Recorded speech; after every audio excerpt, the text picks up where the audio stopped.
Second Corinthians chapter 3.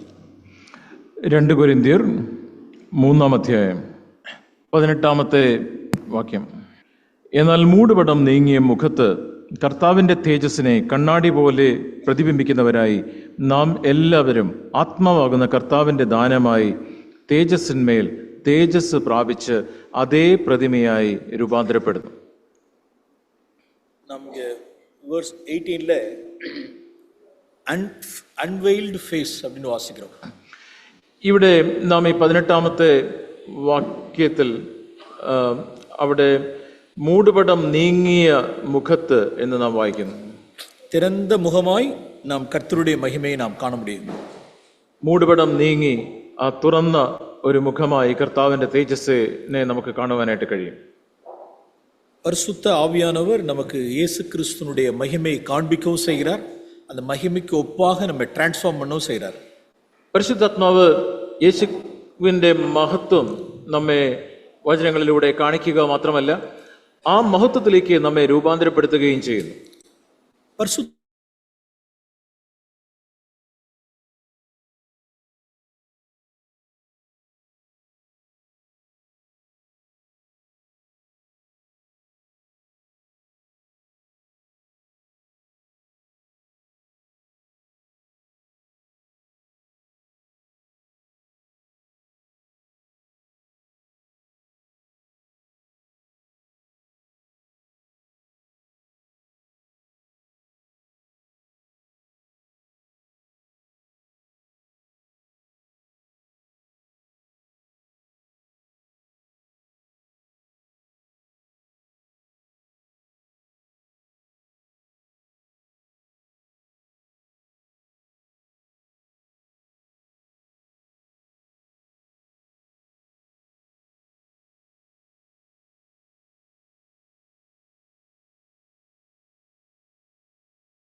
Mukkad என்பது என்ன?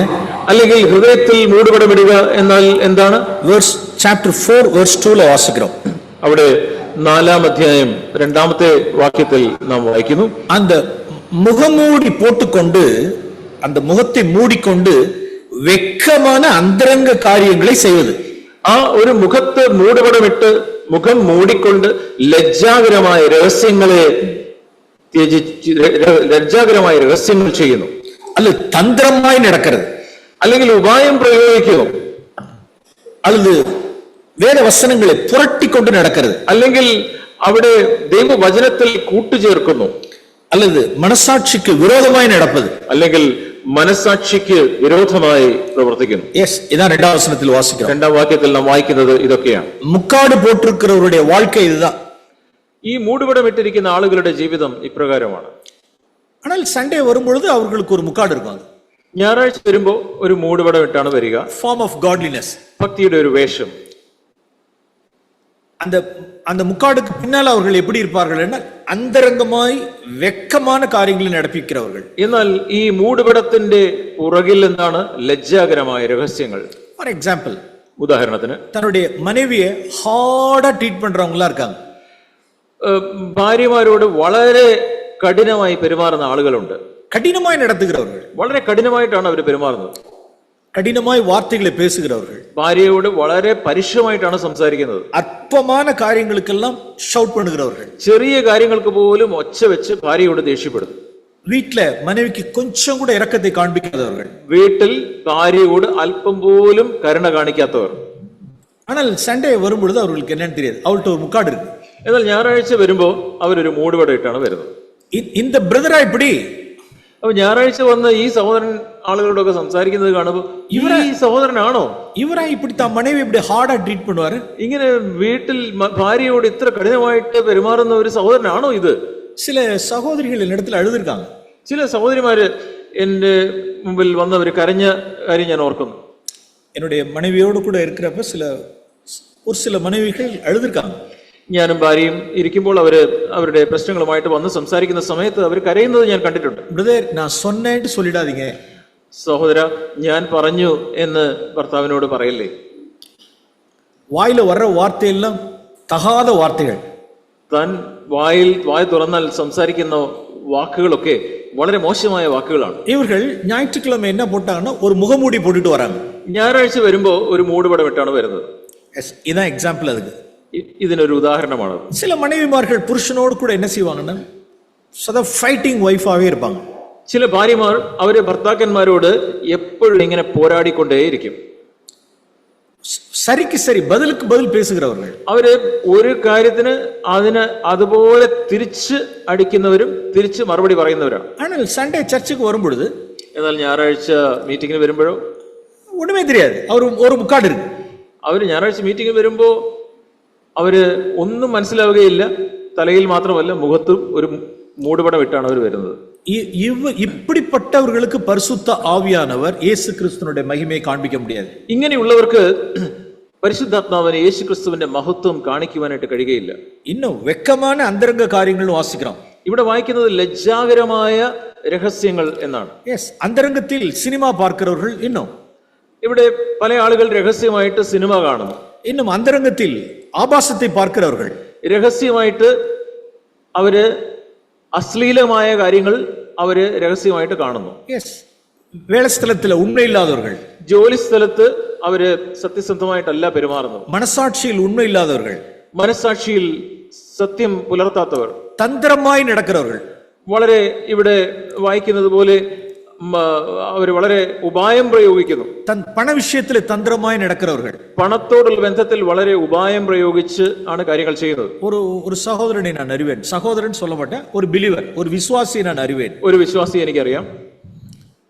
സഹോദരൻ എന്ന് சொல்ல മാട്ടേ. അദ്ദേഹത്തെ എനിക്ക് ഒരു സഹോദരൻ എന്ന് വിളിക്കുവാനായിട്ട് കഴിയുകയില്ല. ബിലീവർ, അദ്ദേഹം ഒരു വിശ്വാസിയാണ്. അവരുടെ 8 ക്രെഡിറ്റ് കാർഡ് ഇരുந்துச்சு. അദ്ദേഹത്തിന്റെ കയ്യിൽ 8 ക്രെഡിറ്റ് കാർഡ് ഉണ്ട്. 31st വരുമ്പൊഴുது മാസത്തിന്റെ 31ാം ദിവസം വരുമ്പോ இந்த கார்டில இருந்து பணத்தை எடுத்து இதில் அடைச்சிடுவார். ഈ കാർഡിൽ നിന്ന് പൈസ എടുത്ത് ഈ കാർഡിൽ അടയ്ക്കും. അടുത്ത മാസം இந்த கார்டில இருந்து எடுத்து ഇതിൽ അടച്ചിടുവാർ. അടുത്ത മാസം ഈ കാർഡിൽ നിന്ന് അവിടെ അതിലടയ്ക്കും. ഇത് ഒരു ഗെയിം മാറി. ഇത് അദ്ദേഹം ഒരു ഗെയിം പോലെ ഇത് കളിച്ചുകൊണ്ടിരിക്കുകയാണ്. அப்படியே ഇതിലെ മാറ്റി അതിലെ മാറ്റി അതിലെ മാറ്റി തന്ത്രമായി നടക്കുന്നവർ. അദ്ദേഹം വളരെ ഉപായത്തിൽ ഇതിൽ നിന്ന് മാറ്റി അങ്ങോട്ട് മാറ്റി ഇങ്ങോട്ട് മാറ്റി ഇങ്ങനെ ഉപായം പ്രയോഗിക്കും. പണവിഷയത്തിൽ ഉണ്മയില്ലാത്തവർ, സാമ്പത്തിക കാര്യങ്ങളിൽ ഒരു വിശ്വസ്തതയില്ല, സത്യസന്ധതയില്ല. ഇവരെല്ലാം എന്നാ പോട്ടിருக்காங்க? മുക്കാട് പോട്ടിருக்காங்க. ഇങ്ങനെയുള്ള ആളുകളൊക്കെ അവരൊരു മൂടുപടം ഇട്ടിരിക്കുന്നു. ഹൃദയത്തിലും മുക്കാട്, മുഖത്തിലും മുക്കാട്. ഹൃദയത്തിലുമുണ്ട് മൂടുപടം, മുഖത്തുമുണ്ട് മൂടുപടം. இப்படிப்பட்ட ഹിപ്പോക്രൈറ്റ്സ്ക്ക് പരിശുദ്ധ ആവിയാനവർ തമ്മുடைய മഹിമയെ കാണിപ്പിக்கிறதில்ல. ഇങ്ങനെയുള്ള കാപട്യക്കാർക്ക് പരിശുദ്ധാത്മാവ് യേശുക്രിസ്തുവിന്റെ മഹത്വം കാണിക്കുകയില്ല. ഒരു സഹോദരനുടെ സഭയിൽ നാം சொன்னோம், 1000 rupees நீங்க பணம் யாருக்காவது நீங்க சபையில கடனா கொடுக்கறீங்கன்னா லோக்கல் எல்டர்ஸ்க்கு தெரியட்டும் அப்படின்னு சொல்லியிருந்தோம். ഞങ്ങള് പ്രാദേശിക സഭയിൽ നിങ്ങൾ ആർക്കെങ്കിലും ഒരു 1000 രൂപയ്ക്ക് മേൽ കടം കൊടുക്കുന്നെങ്കിൽ അത് പ്രാദേശികമായിട്ടുള്ള ഞങ്ങളുടെ ആ സഭയിലുള്ള മൂപ്പന്മാരെ നിങ്ങൾ അറിയിച്ചിട്ട് വേണം ചെയ്യാൻ എന്ന് പറഞ്ഞിരുന്നു. ഒരു സഹോദരൻ எப்படி அவர் சகோதரன் என்னப்பட்டவர்? എന്നാൽ ഒരു സഹോദരൻ എന്ന പേരുള്ള ഒരു സഹോദരൻ ഇപ്രകാരമാണ് ചെയ്തത്. அவர் பணம் எப்படி வாங்கினார் அப்படின்னா ஒவ்வொருத்தரையும் பணம் வாங்கினார். അദ്ദേഹം ഓരോരുത്തരോട് പണം വാങ്ങി. 13 പേർക്ക് പണം വാങ്ങിനാർ. 13 ആളുകളോട് പണം വാങ്ങി. எப்படி പണം വാങ്ങിയിരിക്കാർ? എങ്ങനെയാണ് പണം വാങ്ങിയതെന്ന് അറിയാമോ? എല്ലാം ബിലോ 1000, 1000 രൂപയ്ക്ക് കീഴേ വാങ്ങിയിട്ടാർ. എല്ലാരോടും 1000 രൂപയിൽ കുറവ് പണം ഓരോരുത്തരോടും വാങ്ങി. 500, 700, 800 இப்படியே 13 പേർക്ക് വാങ്ങിനാർ. 500, 700, 800 ഈ രീതിയിൽ 13 ആളുകളോട് പണം വാങ്ങി. നീ നമ്മ ചർച്ചിൽ ഇല്ല. നീ അദ്ദേഹം ഇന്നിപ്പോ സഭയിലില്ല. തന്ത്രശാലികൾ, ഉപായം പ്രയോഗിക്കുന്നവർ, മുക്കാട് പോട്ടിരിക്കുന്നവർ, ഇവരെല്ലാം മൂടുപടം ഇട്ട് വരുന്നവരാണ്. മണി മാറ്റേഴ്സില്, പണ വിഷയങ്ങളിൽ, പണകാര്യത്തിൽ മനസാക്ഷിക്ക് ദ്രോഹം ചെയ്യുന്നവർ, മനസാക്ഷിക്കെതിരെ തിന്മ ചെയ്യുന്നവരാണ്. chapter 4 verse 2 പാപ്പം മറുപടിയും വീണ്ടും നമുക്ക് 4-ാം അധ്യായത്തിന്റെ 2-ാമത്തെ വാക്യം നമുക്ക് നോക്കാം. വെക്കமான അന്തരംഗ കാര്യങ്ങളെ നടപ്പിക്കുന്നവർ, ലജ്ജാകരമായ രഹസ്യങ്ങളെ പ്രയോഗിക്കുന്നവർ, ചെയ്യുന്നവർ, തന്ത്രമായി നടക്കുന്നവർ, ഉപായം പ്രയോഗിക്കുന്നവർ, മനുഷ്യർക്ക് മുൻപാകെ യോഗ്യമായി നടവാதவர்கள், മനുഷ്യരുടെ മുമ്പിൽ യോഗ്യമല്ലാത്തത് ചെയ്യുന്നവർ. ഇവர்கள் സഭയിൽ വരുവാங்களான்னு കേട്ടാ വരുവാங்க. ഇങ്ങനെയുള്ള ആളുകൾ അവര് സഭയിൽ വരുമോ? സഭയിൽ വരും. ഓക്കെ, മുക്കാട് പോട്ടുവാங்க. എന്നാൽ സഭയിൽ വന്നിട്ട് ഒരു മൂടുപടമിട്ടാണ് വരുന്നത്. അപ്പൊ നാം என்ன செய்யணும்? verse 16 വാസിക്കുന്നത്, chapter 3 verse 16. അവിടെ 3-ാം അധ്യായത്തിന്റെ 16-ാം വാക്യത്തിൽ നാം വായിക്കുന്നു, കർത്തരിടത്തിൽ മനം തിരുമ്പുമ്പോൾ അവർ ദൈവത്തിങ്കിലേക്ക് ഉള്ള ഒരു മാനസാന്തരം അവർക്കുണ്ടാകുമ്പോൾ, எதிலிருந்து மனம் திரும்பும்? டபுள் டீலிங்ல இருந்து மனம் திரும்பும். എന്തിൽ നിന്നാണ് അവർ മാനസാന്തരപ്പെടേണ്ടത്? അവരുടെ ഇരട്ട ജീവിതത്തിൽ നിന്ന്, അവരുടെ ഇരട്ട പെരുമാറ്റത്തിൽ നിന്ന് അവർ മാനസാന്തരപ്പെടണം. தந்திரமாய் நடக்கிற காரியத்திலிருந்து மனம் திரும்புறது. ഉപായം പ്രയോഗിക്കുന്നതിൽ നിന്ന് അവർ മാനസാന്തരപ്പെടണം. അന്തരംഗ കാര്യങ്ങളിൽ വെക്കமான കാര്യങ്ങളെ വെറുக்கிறது. രഹസ്യമായി അവർ ചെയ്യുന്ന ലജ്ജാകരമായ കാര്യങ്ങളെ വെറുക്കുകയാണ് അവർ ചെയ്യേണ്ടത്. എല്ലാ ഹിപ്പോക്രസിയിലിருந்து മനം திரும்புவது. എല്ലാ കാപട്യത്തിൽ നിന്നും മാനസാന്തരപ്പെടണം. இப்படி மனம் திரும்பும் பொழுது அந்த முக்காடு எடுபட்டு போகும். അങ്ങനെ മാനസാന്തരപ്പെടുമ്പോൾ മൂടുപടം നീങ്ങിപ്പോകും. அதுக்கப்புறம் திறந்த முகமாய் நாம் கர்த்தருடைய மகிமையை நாம் கண்ணாடியில காண்கிறது போல நாம் காண முடியும். അതിനുശേഷം കർത്താവിന്റെ മഹത്വം ഒരു തുറന്ന കണ്ണാടിയിൽ കാണുന്നത് പോലെ നമുക്ക് കാണുവാനായിട്ട് കഴിയും. இல்ல அப்படின்னா இந்த மாதிரி நம்ம தியரி தான் எல்லாமே. Life of manifesting the life of Jesus அப்படிங்கிறது ஒரு தியரி தான். അല്ലെങ്കിൽ നമുക്ക് യേശുവിന്റെ പോലെ, യേശു ജീവിച്ചതുപോലെ എന്നുള്ളതൊക്കെ ഒരു സിദ്ധാന്തമായിട്ട് നമ്മുടെ തലയിലിരിക്കുന്ന കാര്യങ്ങളായി. എല്ലാം ഹെഡ് നോളജ് தான் എല്ലാം. ഇതെല്ലാം ഒരു തലയിലുള്ള അറിവ് മാത്രമായിട്ട് ഒരു ചില നാட்களில் ഒരു ചില മണിനേരങ്ങളിൽ എല്ലാத்தையும் മറந்துருவோம். ചില നാളുകൾ, ചില മണിക്കൂറുകൾ കഴിയുമ്പോൾ ഈ കാര്യങ്ങളൊക്കെ മറന്നുപോകും. ആവിയാനവർ അത് കാണിപ്പിക്ക முடியாது. പരിശുദ്ധാത്മാവിന് നമ്മെ കാണിക്കുവാനായിട്ട് കഴിയുകയില്ല. ഹോളി സ്പിരിറ്റ് മാത്രമേ യേശു ക്രിസ്തുവിന്റെ മഹിമയെ കാണിപ്പിക്ക முடியும். പരിശുദ്ധാത്മാവിന് മാത്രമാണ് യേശു ക്രിസ്തുവിന്റെ മഹത്വത്തെ നമുക്ക് കാണിക്കുവാനായിട്ട് കഴിയും. அந்த சாயலுக்கு ஒப்பாக பரிசுத்த ஆவியானவர் മാത്രമേ നമ്മെ ട്രാൻസ്ഫോം பண்ண முடியும். ആ യേശുവിന്റെ സ്വഭാവത്തിലേക്ക് നമ്മെ രൂപാന്തരപ്പെടുത്തുവാൻ പരിശുദ്ധാത്മാവിന് മാത്രമാണ് കഴിയുക. അത് ദേവൻ ആർക്ക് ചെയ്യുവാർ? അത് ആർക്കാണ് ദൈവം ചെയ്യുക? ഇരുദയത്തിലും മുഖത്തിലും മുക്കാടില്ലാത്തവർക്ക് മാത്രമേ ചെയ്യ முடியும். ഹൃദയത്തിലും മുഖത്തും മൂടുപടമില്ലാത്തവർക്ക് മാത്രമാണ് പരിശുദ്ധാത്മാവിന് അത് ചെയ്യുവാനായിട്ട് കഴിയുക. ഓക്കെ, இந்த மாலை வேளையில ஒரு கர்த்தருடைய ஒரு சாயலை, ஒரு மகிமையை நாம் தியானிப்போம். ഇന്ന് വൈകുന്നേരം കർത്താവിന്റെ മഹത്വത്തെ കുറിച്ചുള്ള ഒരു കാര്യം നമുക്ക് ചിന്തിക്കാം. இந்த மகிமைக்கு ஒப்பாய் നമ്മയും ആണ്ടവർ அந்த சாயலுக்கு ஒப்பாய் മാറ്റണം. ഈ കർത്താവിന്റെ മഹത്വം നമ്മൾ കാണുമ്പോൾ അതിന് അനുസരിച്ച് നമ്മുടെ ജീവിതത്തെയും കർത്താവ് മാറ്റട്ടെ. Philippians chapter 2. ഫിലിപ്പി ലേഖനം 2-ാം അധ്യായം. പെരുണക്കാണവികളെ തേടിന ക്രിസ്തു നോക്കിന ചിന്ത, മറ്റുള്ളവർക്ക് വേണ്ടി മറ്റുള്ളവന്റെ ഗുണം നോക്കുന്ന മനോഭാവം. 4ാவது വചനം 5ാவது വചനത്തിൽ വാസിക്കണം. 4-ാം വാക്യം, ഫിലിപ്പി ലേഖനം 2-ാം അധ്യായം 4-ഉം 5-ഉം വാക്യങ്ങൾ. തനക്കാണവകളെ അല്ല പെരുണക്കാണവകളെയും നോക്കുവാനാണ്.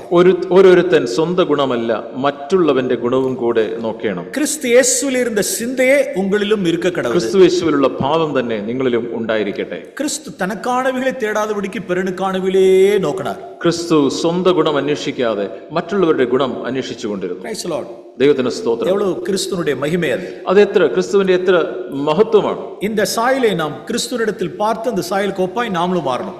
ക്രിസ്തുവിൽ ഈ ഒരു ക്രിസ്തുവിന്റെ സ്വഭാവത്തെ നാം കാണുകയും അതിനനുസരിച്ച് നമ്മുടെ ജീവിതം മാറുകയും ചെയ്യണം. ഒരു ചില കാര്യങ്ങളെ ക്രിസ്തുവിന്റെ ജീവിതത്തിൽ നിന്ന് ഞാൻ കാണിക്കാൻ വിരുമ്പുகிறேன். ക്രിസ്തുവിന്റെ ജീവിതത്തിൽ നിന്ന് ചില കാര്യങ്ങൾ ഞാൻ നിങ്ങളെ കാണിച്ചു തരട്ടെ. John chapter 3.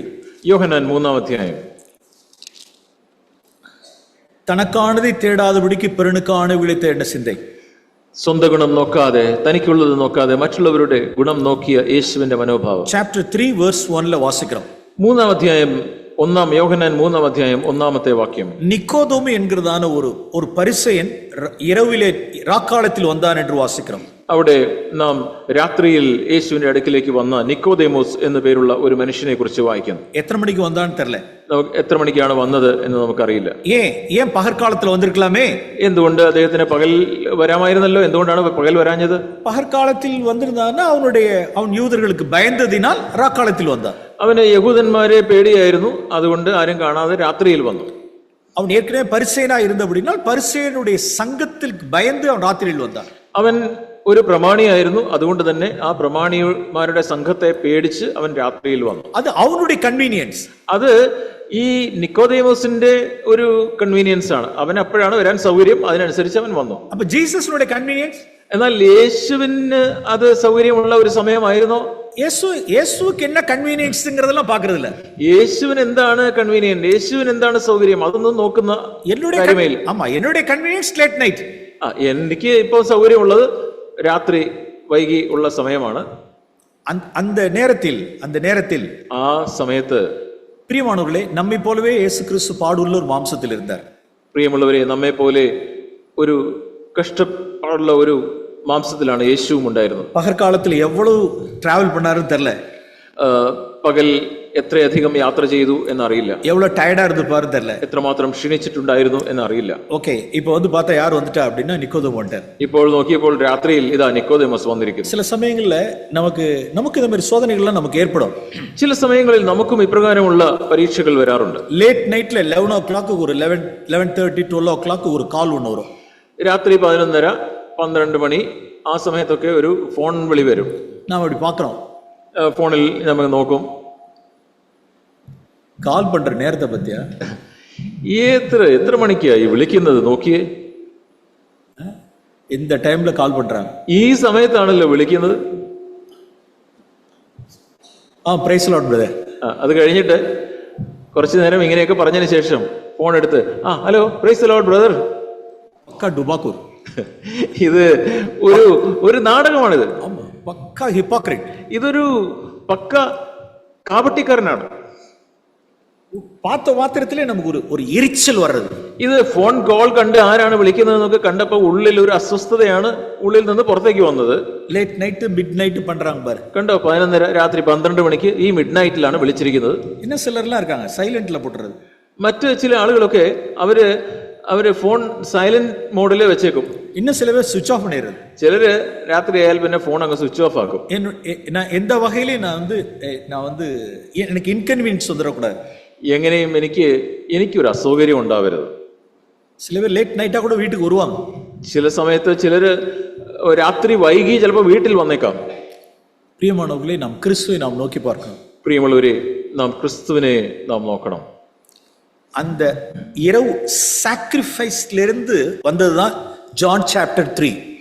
ആ രാത്രിയിൽ യേശു ക്രിസ്തു തന്നെത്താൻ ത്യജിച്ച് ഈ നിക്കോദേമസിന് വേണ്ടി തന്നെ ലഭ്യമാക്കിയത് കൊണ്ടാണ് യോഹന്നാൻ 3-ാം അധ്യായം ഉടലെടുത്തത്. எப்படி மறுபடியும் பிறப்பது, എങ്ങനെയാണ് വീണ്ടും ജനിക്കേണ്ടത്. എനിക്ക് 2000 വർഷമായി എനിക്ക് ക്രിസ്തുവിൽ ഉള്ള മുഖ്യமான ഒരു ചാപ്റ്റർ ജോൺ ചാപ്റ്റർ 3. ഈ 2000 വർഷങ്ങളായി ക്രിസ്തീയതയിൽ ഇന്ന് വളരെ പ്രാധാന്യം ഉള്ള ഒരു അധ്യായമാണ് ഈ യോഹന്നാൻ 3-ാം അധ്യായം. ഒരു മനുഷ്യൻ எப்படி மறுபடியும் பிறப்பது, ഒരു വ്യക്തി എങ്ങനെയാണ് വീണ്ടും ജനിക്കുക. இந்த சாப்டர் யார்கிட்ட பேசுனது? ഈ അധ്യായം ആരോടാണ് സംസാരിച്ചത്? നിക്കോദേമിட்ட പേசுனது. ഇത് നിക്കോദേമസിനോട് സംസാരിച്ചതാണ്. അവരുടെ സാക്രിഫിഷ്യൽ ഇருந்து വന്നതാണ് ജോൺ ചാപ്റ്റർ 3. ആ യേശുവിന്റെ ത്യാഗത്തിൽ നിന്നാണ് ഈ യോഹന്നാൻ 3-ാം അധ്യായം ഉടലെടുത്തത്. ആരംഭത്തിലെ സീക്രട്ട് ഡിസൈപ്പിളാ ഇരുന്നവർ നിക്കോദേമോസ്.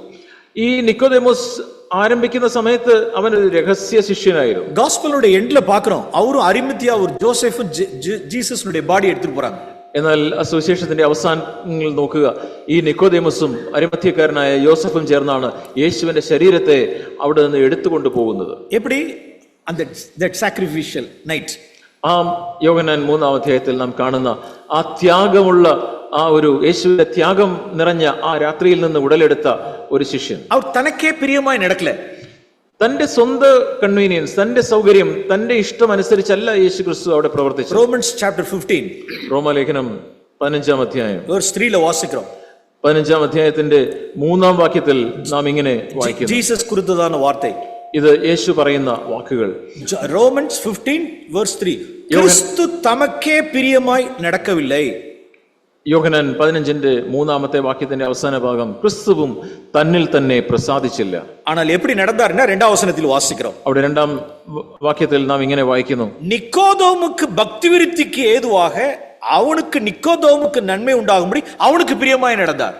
ഇവിടെ നിക്കോദേമോസിന്, ഈ കൂട്ടുകാരന് നന്മയ്ക്കായിട്ട്, അവന്റെ ആത്മീക വർധനയ്ക്കായിട്ട് അവനെ പ്രസാദിപ്പിക്കുക, അതിനുവേണ്ടി ഞാൻ അവിടെ പ്രവർത്തിച്ചു. ഇപ്പൊ വേഴ്സ് 1-ലെ 1-ാമത്തെ വാക്യം, യേശു ക്രിസ്തു ബലമുള്ളവർ. യേശു ക്രിസ്തു ബലമുള്ളവനാണ്. ഓക്കേ, അത് ബലവീനനുடைய ബലവീനത്തെ അവർ താങ്ങിനാർ. അവിടെ അശക്തരായ വ്യക്തിയുടെ ബലഹീനതയെ ശക്തരായ നാം ചുമക്കണം. 1-ാം വാക്യം. പ്രിയമാനവர்களே, சிலருக்கு நாம் நன்மை செய்யும் பொழுது எரிச்சல் உண்டாகக்கூடாது. പ്രിയമുള്ളവരെ, നാം ചിലർക്ക് എന്തെങ്കിലും നന്മ ചെയ്യുമ്പോൾ നമ്മുടെ ഉള്ളിൽ നിന്നുള്ള ഒരു അസ്വസ്ഥതയിലൂടെ അല്ല, അസ്വസ്ഥത ഉണ്ടായിട്ടല്ല നാം നന്മ ചെയ്യേണ്ടത്. നന്മ ചെയ്യുവോ, ആണ് എരിച്ചലോടെ ചെയ്യുവോ. എന്നാൽ നന്മയാണ് ചെയ്യുന്നത്, പക്ഷെ ഉള്ളിലൊരു അസ്വസ്ഥതയും അസമാധാനവും രോഷവും ഒക്കെ ചിലപ്പോൾ ഉണ്ടാവും. ഒരു ലോക്കൽ ചർച്ചിലെ ഒരു പയ്യൻ, ഒരു പ്രാദേശിക സഭയിലുള്ള ഒരു യുവാവ്, പേരൻസ്ക്ക് അവള് ദൂരத்துக்கு என்ன இல்லை அப்படின்னா ஒரு நாலேஜ் படிப்பு இல்லாதவங்க. അവിടെ മാതാപിതാക്കൾക്ക് വേണ്ട വിധം ഉള്ള പഠിപ്പില്ല. +2 റിസൾട്ട് പബ്ലിഷ് பண்ணிட்டாங்க. 12ാം ക്ലാസ്സിലെ റിസൾട്ട് ഇപ്പോൾ പബ്ലിഷ് ചെയ്തു. இப்பெல்லாம் ரிசல்ட் பப்ளிஷ் பண்ண அன்னைக்கே என்ன ஆகுது அப்படின்னா அட்மிஷன் உடனே அன்னைக்கே முடிஞ்சிருது. ഇവിടെ ഇന്ന് ഈ റിസൾട്ട് പുറത്തായാൽ അന്ന് തന്നെ അഡ്മിഷനും തീരും. അങ്ങനെയാണ് പല സ്ഥലങ്ങളിലും. இந்த பையனுக்கு தெரியல. എന്നാൽ ഈ യുവാവിന് അത് അറിയില്ലായിരുന്നു. അവർക്ക് എന്ത് നോളജും ഇല്ല. അവന് കാര്യങ്ങളെ കുറിച്ച് അറിയില്ലായിരുന്നു. പാരന്റ്സ്ക്ക് നോളജ് ഇല്ല. മാതാപിതാക്കൾക്കും ആ കാര്യങ്ങളൊന്നും അറിയില്ല. 3 നാൾ കഴിച്ച് വരാം. 3 നാൾ കഴിച്ച് വരാം. 3 ദിവസം കഴിഞ്ഞിട്ടാണ് അവൻ വരുന്നത്. நான் வந்து +2 പാസ് பண்ணிட்டு ദിസ് മാർക്ക് என்னோட മാർക്ക് அப்படிங்கற. സഹോദര, ഞാൻ +2 പാസ്സായി, എനിക്ക് ഇത്ര മാർക്കുണ്ട്. ശരി, നമ്മ കോളേജിൽ അழைച്ചിട്ട് പോകാം. അപ്പൊ ഞാൻ എന്നാ ശരി വാ നമുക്കെന്നാ കോളേജിൽ പോയി അന്വേഷിക്കാമെന്ന് പറഞ്ഞ് അവനെ വിളിച്ച് ഞാൻ കോളേജിലേക്ക് പോകുന്നു. ஒவ்வொரு டிபார்ட்மெண்ட் வாசல்ல என்ன வச்சிருக்காருன்னா அட்மிஷன்ஸ் எல்லாம் க்ளோஸ் போட்டுருக்காரு. ഓരോ ഡിപ്പാർട്ട്മെന്റിന്റെയും വാതിലിൽ അവിടെ അഡ്മിഷൻ പൂർത്തിയായി എന്ന് പറഞ്ഞ് ബോർഡ് വെച്ചിട്ടുണ്ട്. இப்ப நாம என்ன செய்யறோம்? அப்ப ஒவ்வொரு டிபார்ட்மெண்ட் ஹெச்ஓடி எல்லாம் பாக்குறோம், பேசுறோம், இங்க பேசுறோம், அங்க பேசுறோம், இங்க பேசுறோம். ഇപ്പോൾ ഓരോ ഡിപ്പാർട്ട്മെന്റിലും എച്ച്ഒഡിയുടെ അടുത്ത് മറ്റുള്ളവരോട് ഇവരോടൊക്കെ സംസാരിക്കുന്നു. ഇപ്പൊ ഉള്ളാര നമുക്കുള്ള என்ன வருதுன்னா ஒரு எரிச்சலின் ஆவி வருது. ഇപ്പൊ ഉള്ളിൽ ഒരു അസ്വസ്ഥതയുടെ ഒരു ആത്മാവാണ് ഉള്ളിൽ വരുന്നത്. ഒരു +2 സ്റ്റുഡന്റിക്ക് ഇതെല്ലാം தெரியாதா? ഒരു +2 പഠിച്ചവനല്ലേ, ഇവന് ഈ കാര്യങ്ങളൊന്നും അറിയില്ലേ? இப்படி எல்லாம் பார்க்கணும், அப்ளிகேஷன் போடணும், இதெல்லாம் ஒண்ணுமே தெரியாதா உனக்கு? നിനക്ക് ഈ പാസ്സായി കഴിഞ്ഞാൽ റിസൾട്ട് വന്നാൽ ഉടനെ ആപ്ലിക്കേഷനൊക്കെ അയക്കണം, ഇതൊന്നും നിനക്ക് അറിയില്ലേ? இதான் ஃப்ளஷ். ഇതാണ് നമ്മുടെ ജഡം. നന്മ ചെയ്യறோம், നന്മയാ ചെയ്യുന്നത്, அதுக்காக பிரயாசப்படுறோம். ആ നന്മ ചെയ്യാനായിട്ട് നാം അധ്വാനിക്കുന്നു. இந்த ஹெச்ஓடி அந்த ஹெச்ஓடி எல்லாத்தையும் பீட் பண்றோம். ഈ എച്ച്ഒഡിയും ആ എച്ച്ഒഡിയും ഒക്കെ പലരെയും പോയി കാണുന്നു. ஓகே, ஆனால் என்ன ஸ்பிரிட்ல அப்படின்னா ஒரு எரிச்சலின் ஆவியோட. എന്നാൽ ചെയ്യുന്നത് ഒരു അസ്വസ്ഥതയുള്ള, ഒരു സന്തോഷമില്ലാതെയാണ് ചെയ്യുന്നത്. റോമൻസ് 15:3-1. റോമാലേഖനം 15-ാം അധ്യായം 3:2-1 വാക്യം. ക്രിസ്തു തമക്കേ പ്രിയമായി നടക്കല, ക്രിസ്തുവും തന്നിൽ തന്നെ പ്രസാദിച്ചില്ല. ഓക്കേ, നിക്കോദോമുക്ക് என்ன നന്മ? നിക്കോദേമോസിന് എന്താണ് അവിടെ നന്മ? നിക്കോദോമുക്ക് എപ്പടി ഭക്തി വിരുത്തി ഉണ്ടാവും? നിക്കോദേമോസിന് എങ്ങനെയാണ് ആത്മീക വർധന ഉണ്ടാവുക? രണ്ടാം ഓക്കേ, ലേറ്റ് നൈറ്റ് വന്നാലും ശരി, അവൻ വളരെ വൈകിയാണ് രാത്രി വന്നതെങ്കിലും ശരി, ഓക്കേ, അവനോട് കൂടെ ടൈം സ്പെൻഡ് பண்ணார், അവനോടൊപ്പം സമയം ചെലവഴിക്കുക. പെരുണക്കാണ് വിളിത്തേണ്ട ക്രിസ്തു യേശു മറ്റുള്ളവർക്ക് വേണ്ടി അവർക്കായിട്ട് അന്വേഷിച്ച ക്രിസ്തു. യെസ്, ആദായപ്പെടുത്തിക്കൊണ്ടാരാ? യെസ്, നിക്കോദോമി ആദായപ്പെടുത്തിക്കൊണ്ടാർ. അവൻ നിക്കോദേമസിനെ അവൻ നേടി. அந்த ராத்திரி ஜீசஸ் நிக்கோதோமு கிட்ட பேசும் பொழுது இருந்த ஜான் அதெல்லாம் கேட்டு எழுதுனதுதான் ஜான் சாப்டர் 3. അന്ന് രാത്രി യേശു നിക്കോദേമസിനോട് സംസാരിക്കുന്നത് കേട്ട് ആ കേട്ട യോഹന്നാനാണ് ഈ യോഹന്നാൻ 3-ാം അധ്യായം എഴുതിയത്. Okay, next chapter, John chapter 4. യോഹന്നാൻ 4-ാം അധ്യായം നോക്കുക. ஜீசஸ் இப்ப எப்படி இருக்கிறார் அப்படின்னா ചാപ്റ്റർ 4ல വേഴ്സ് 4ல വാസിக்கிறோம். യോഹന്നാൻ 4-ാം അധ്യായം 4-ാം വാക്യം നാം നോക്കുക. அவர் யூதேயாவிலிருந்து கலிலேயா போறார். യഹൂദ്യ ദേശം വിട്ട് ഗലീലയ്ക്ക് യേശു യാത്രയാവുകയാണ്. വേഴ്സ് 2ல വാസിக்கிறோம், யூதேயா விட்டு கலிலேயாவுக்கு போனார். അവിടെ 3-ാം വാക്യത്തിൽ നാം വായിക്കുന്നു, യഹൂദ്യ ദേശം വിട്ട് പിന്നെയും ഗലീലയ്ക്ക് യാത്രയായി. ഓക്കേ, സമാരിയ നാട്ടിൻ വഴിയാ പോறார். വേഴ്സ് 4ல. 4-ാം വാക്യം, അവൻ ശമരിയയിൽ കൂടെ കടന്നു പോകേണ്ടി വന്നു. വേഴ്സ് 6ல വാസിக்கிறோம். 6-ാമത്തെ വാക്യം, പ്രയാണത്തിനാൽ ഇലപ്പടൈந்தവരായി ഉட்கார்ந்திருந்தார். യേശു വഴി നടന്ന് ക്ഷീണിച്ചിട്ട് ഉറവിനരികെ ഇരുന്നു. അത് മതിയം 12 മണി. അത് ഉച്ച സമയം 12 മണിയായി. നല്ല പസി നേരം, നല്ല വിശക്കുന്ന സമയം, നല്ല ടയർഡാ இருக்கிறார். യേശു ക്ഷീണിച്ചിരിക്കുന്നു. ഇപ്പോ പിതാവിനിടത്തിൽ നിന്ന് ഒരു ശബ്ദം വരുന്നു. ഇപ്പോൾ പിതാവിൽ നിന്നൊരു ശബ്ദം വരും. ഇവൾட்ட பேசு அப்படின்றார். ഇവിടെ ഇതാ ഒരു സ്ത്രീ ഉണ്ട്, ആ സ്ത്രീയോട് സംസാരിക്കും. അവളോട് കൂടെ പേசினார். ആ സ്ത്രീയോട് സംസാരിച്ചു. அவ்வளவுதான், அவ்வளோ കാര്യങ്ങൾ பேசி முடிச்சார். ആ സ്ത്രീയോട് സംസാരിച്ചെല്ലാം പൂർത്തിയാക്കി. ഓക്കേ, നാം ഇവിടെ യോസിக்கிறோம், മനുഷ്യൻ അപ്പത്തിനാൽ മാത്രമല്ല. അവിടെ നാം വായിക്കുന്നു, മനുഷ്യൻ അപ്പം കൊണ്ട് മാത്രമല്ല. அப்படிதான் ஜீசஸ் சொன்னார், மனுஷன் அப்பத்தினால் மாத்திரம் அல்ல. യേശു പറഞ്ഞു, മനുഷ്യൻ അപ്പം കൊണ്ട് മാത്രമല്ല. ശിഷ്യர்கள் அப்பத்தை கொண்டு வராங்க. ശിഷ്യന്മാർ അവരെ ഭക്ഷണ സാധനങ്ങളെ കൊണ്ടുവന്നു. അവർക്ക് മുന്നാലെ ഞാൻ സാப்பிட்டேன். അവരോട് പറഞ്ഞു, ഞാൻ ഭക്ഷണം കഴിച്ചു കഴിഞ്ഞിരിക്കുന്നു. പിതാവിന്റെ വായിലിருந்து വരുന്ന വാർത്തയിനാൽ ഓരോരുത്തരും പിഴപ്പാൻ. പിതാവിന്റെ വായിൽ നിന്ന് വരുന്ന ആ വചനം കൊണ്ടാണ് നാം ജീവിക്കുന്നത്. യെസ്, എൻ പിതാവിനിടത്തിലിருந்து അവരിടത്തിലും പുറപ്പെട്ട വാർത്തയെ ഞാൻ പുഷ്ടിച്ചേൻ. പിതാവിൽ നിന്ന് പുറപ്പെട്ട ആ വാർത്ത, ആ വാക്ക്, അത് ഞാൻ ഭക്ഷിച്ചു. പിതാവിനിടത്തിലിருந்து കേട്ട് കാര്യങ്ങൾ പേസിനാർ. പിതാവിനോട് കേട്ട് ഈ സ്ത്രീയോട് സംസാരിച്ചു. അപ്പൊ അവരുടെ ഇലൈപ്പു, അവരുടെ പ്രയാണ അസതി, കളൈപ്പു, അവരുടെ സാപ്പാട് എല്ലാം സാക്രിഫൈസ്. ഇപ്പോൾ യേശു ക്ഷീണിതനായിരുന്ന യേശുവിന്റെ ആ ഒരു റെസ്റ്റിന്റെ സമയം, യേശുവിന്റെ ഭക്ഷണം ഇതെല്ലാം അവിടെ ത്യാഗം ചെയ്തു. அந்த சாக்ரிஃபைஸ்ல இருந்து வந்தது ஜான் சாப்டர் 4.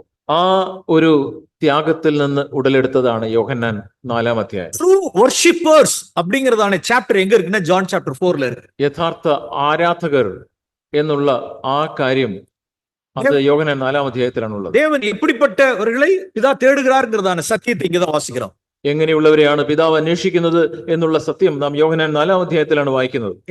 அவரோடு கூட அவருடைய சாப்பாடெல்லாம் முடிஞ்சு போச்சு, அவ்வளவுதான். അപ്പോൾ യേശുവിന്റെ ഭക്ഷണമൊക്കെ അതെല്ലാം കഴിഞ്ഞു. கிறிஸ்து தமக்கே பிரியமா நடக்கல. യേശു ക്രിസ്തു തന്നെ പ്രസാദിച്ചില്ല. தன்னுடைய டயர்டு, இளைப்பு, சாப்பாடு, தூக்கம் அதெல்லாம் பார்க்கல. തന്റെ ക്ഷീണം, തന്റെ ഭക്ഷണം, തന്റെ ഉറക്കം ഇതൊന്നും യേശു നോക്കിയില്ല. പെരുണക്കാണവിലേ തേണ്ട ക്രിസ്തു ചിന്ത. മറ്റുള്ളവരുടെ ഗുണം അന്വേഷിച്ചുകൊണ്ടിരുന്ന യേശുവിന്റെ മനോഭാവം ജോൺ ചാപ്റ്റർ 4 നാം വാസിக்கிறோம். യോഹന്നാൻ 4-ാം അധ്യായത്തിൽ നാം വായിക്കുന്നു. ചാപ്റ്റർ വേഴ്സ് 40 വാസിக்கிறோம். അവിടെ 40-ാമത്തെ വാക്യത്തിൽ നാം വായിക്കുന്നു, 2 നാൾ സമാരിയ ഗ്രാമത്തിൽ അവർ തങ്ങിനാർ. അങ്ങനെ അവിടെ 2 നാൾ അവര് ആ ശമരിയ ഗ്രാമത്തിൽ അവൻ പാർത്തു. ഇന്നൊരിടത്തിൽ സഖേയുடைய വീട്ടിൽ അവർ രാത്രി തങ്ങിനാർ. സഖായിയുടെ വീട്ടിൽ ഒരു രാത്രി താമസിച്ചു. ഇങ്ങ സമാരിയരുടെ വീട്ടിൽ തങ്ങിനാർ. ഇവിടെ ശമരിയരുടെ വീട്ടിൽ അവൻ താമസിച്ചു. ഇവங்க யார் அப்படினா லோ காஸ்ட். ഇവര് വളരെ താണ ജാതിക്കാരാണ്. യൂതர்களுடைய பார்வையில் இவர்கள் அற்பமானவர்கள். യഹൂദന്മാരുടെ കണ്ണിൽ ഇവര് താണ ജാതിയിൽപ്പെട്ട ആളുകളാണ്. പരിസേയരുടെ பார்வையில் സഖേയും പാവപ്പെട്ടവൻ. പരീശന്മാരുടെ കണ്ണിൽ സഖായി ഒരു പാവപ്പെട്ടവനാണ്. யாரோட ஐக்கியமா இருந்தார், யார் மத்தியில நேரத்தை ஸ்பெண்ட் பண்ணார்? യേശു ആരോടൊപ്പമാണ് സമയം ചെലവഴിച്ചത്? ലോലി പീപ്പിളോട് അസോസിയേറ്റ് பண்ணார். അവൻ വളരെ താണ ആളുകളോട് യേശു അവരോടൊപ്പമാണ് സമയം ചെലവഴിച്ചത്. നേരത്തെ സ്പെൻഡ് பண்ணார். പാപികളോടൊപ്പം സമയം ചെലവഴിച്ചു. പ്രിയമാനവர்களே, നാം யாரோட ஐக்கியப்படுறோம்? പ്രിയമുള്ളവരെ, നാം ആരോട് ഒപ്പമാണ് നമ്മുടെ സമയത്തെ ചെലവഴിക്കുന്നത്? இப்படிப்பட்ட പീപ്പിളോട് கூட நம்மளுடைய நேரத்தை நாம் அசோசியேட் பண்றோமா? ഇങ്ങനെയുള്ള ആളുകളോടൊപ്പം നാം സമയം ചെലവഴിക്കുന്നുണ്ടോ? നാം വിസിറ്റ് பண்ணிருக்கோமா? നാം അങ്ങനെയുള്ളവരെ കാണുവാനായിട്ട് നാം പോകാറുണ്ടോ? സന്ദർശിക്കാൻ പോകാറുണ്ടോ? സഖേയ് വീട്ടിൽ യേശു തങ്ങിനാർ. സക്കായിയുടെ വീട്ടിൽ യേശു താമസിച്ചു. സമാരിയരുടെ ഗ്രാമത്തിൽ യേശു തങ്ങിനാർ. ശമാരിയരുടെ ആ ഗ്രാമത്തിൽ യേശു താമസിച്ചു. என்னுடைய அசோசியேஷன் யாரோட கூட இருக்குன்னா ஹை லெவல்ல இருக்கிறவர்களோட தான் இருக்கு. ഞാൻ എപ്പോഴും ബന്ധപ്പെടുന്നത് വളരെ ഉയർന്ന തരത്തിലുള്ള ആളുകളോടാണെങ്കിൽ, എക്കണോമിക്കൽ സ്റ്റാറ്റസ്, സോഷ്യൽ സ്റ്റാറ്റസിലെ ഹൈ ലെവലിൽ இருக்கிறவர்களோட தான் என்னோட அசோசியேஷன் இருக்கு. സാമ്പത്തികമായിട്ട് സാമൂഹ്യപരമായി വളരെ ഉയർന്നിരിക്കുന്ന ആളുകളോടാണ് ഞാൻ എപ്പോഴും ചേർന്നിരിക്കുന്നതെങ്കിൽ, ലോ ലെവലിൽ ഇല്ല அப்படின்னா ക്രിസ്തുവിന്റെ ചിന്ത നമ്മൾட்ட இல்லன்னு അർത്ഥം. താണ നിലയിൽ നിൽക്കുന്ന ആളുകളോട് നമുക്ക് ആ രീതിയിലുള്ള ഒരു കൂട്ടായ്മ അവരുമായിട്ട് സമയം ചെലവഴിക്കുന്നെങ്കിൽ ഇല്ലെങ്കിൽ യേശുവിന്റെ മനോഭാവം നമുക്കില്ല. അവരുടെ ശിഷ്യர்கள் മീൻ പിടിക്കുന്നവர்கள். യേശുവിന്റെ ശിഷ്യന്മാരൊക്കെ മീൻ പിടിക്കുന്നവരായിരുന്നു. പ്രിയമാനവர்களே, ഇതെല്ലാം ക്രിസ്തുവിന്റെ ചിന്ത. പ്രിയമുള്ളവരെ, ഇതൊക്കെ ക്രിസ്തുവിന്റെ മനോഭാവമാണ്. മാർക്ക് ചാപ്റ്റർ 6 യേശുവിന്റെ മഹിമയെ இப்படி നാം பார்க்கிறோம். മർക്കോസ് 6-ാം അധ്യായത്തിൽ യേശുവിന്റെ മഹത്വത്തെ നാം ഇപ്രകാരം കാണുന്നു. നമ്മുടെ ശിഷ്യர்களோடு கூட சற்று இளைப்பாறும் பிடிக்க அவர் விரும்பினார். തന്റെ ശിഷ്യന്മാരോടൊപ്പം അല്പസമയം അവിടെ വിശ്രമിക്കുവാനായിട്ട് അവൻ ആഗ്രഹിച്ചു. Mark chapter 6 verse 31. മർക്കോസ് 6-ാം അധ്യായത്തിന്റെ 31-ാമത്തെ വാക്യം. Please read. വരുന്നവരും പോകുന്നവരും വളരെ ആയിരുന്നതിനാൽ അവർക്ക് ഭക്ഷിപ്പാൻ പോലും സമയമില്ലായകൊണ്ട് അവൻ അവരോട്, നിങ്ങൾ ഒരു ഏകാന്ത സ്ഥലത്ത് വേറിട്ട് വന്ന് അല്പം ആശ്വസിച്ചുകൊള്ളുവീൻ എന്ന് പറഞ്ഞു. സற்று இளைப்பாறும் பிடிக்க அவர் விரும்பினார். അവിടെ അല്പം